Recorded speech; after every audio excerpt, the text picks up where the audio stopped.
So what we have here is a Bluetooth module from a credit card skimming device.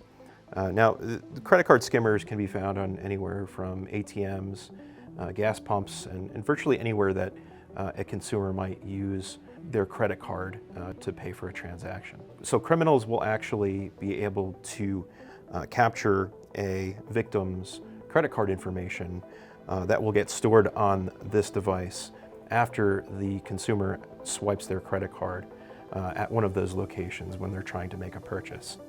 So I just got to cut this shrink wrap away here. What I'll do now is I'm going to solder the connections that I need to make so that I can communicate with the device to acquire the data from it.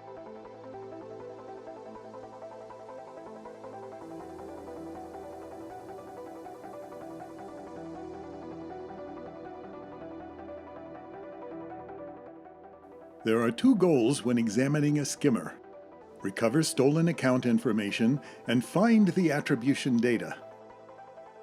Many times, subjects will hide the data with obscure coding or ciphering. Because of this, analysis skills are a must to resolve the information to something readable.